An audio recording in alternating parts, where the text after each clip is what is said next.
बिस्मिल्लाहिर्रहमानिर्रहीम। अस्सलामु अलैकुम व्यूअर्स, उम्मीद है कि आप सब खैरियत से होंगे। आज हम मुख्तसर सी रेसिपी लेकर आए हैं पिज़्ज़ा डो बनाने की। पिज़्ज़ा डो बनाने के लिए सबसे पहले आपको मैदा चाहिए। इसको अच्छी तरह छान लें। इसमें नीम गर्म पानी इस्तेमाल करना है। मैंने ओवन में उसको हल्का सा गर्म कर लिया है। नीम गर्म पानी को अलहदा बर्तन में थोड़ा सा ले लें। इसमें अब हम ईस्ट शामिल करेंगे। आप ये याद रखें कि 2 कप मैदा के लिए 1 चम्मच ईस्ट काफ़ी है। मैंने अपने हिसाब से ईस्ट शामिल की है, मेरा मैदा ज़्यादा है।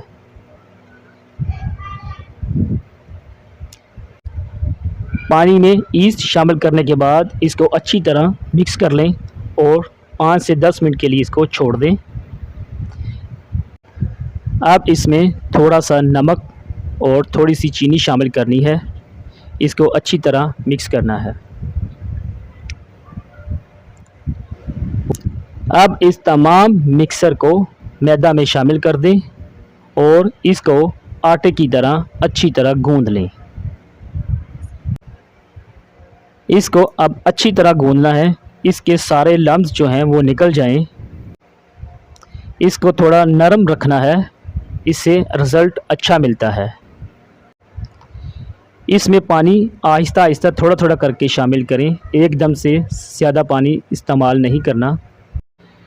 इसमें थोड़ा सा ऑयल शामिल कर लें, इससे ये हाथों में चिपकेगा नहीं। ऑयल लगाने के बाद इसको मज़ीद थोड़ा सा गूंद लें। एक बर्तन में ऑयल लगाने के बाद इसको इसमें रख कर अच्छी तरह ढाँप दें।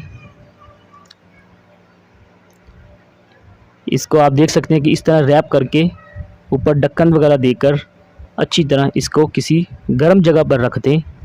इससे आपकी डो अच्छी तरह फूल जाएगी। ये देख सकते हैं कि ये आप देखें काफ़ी ऊपर आ चुकी है और ये पिज़्ज़ा डो तैयार है। अल्लाह हाफ़िज़।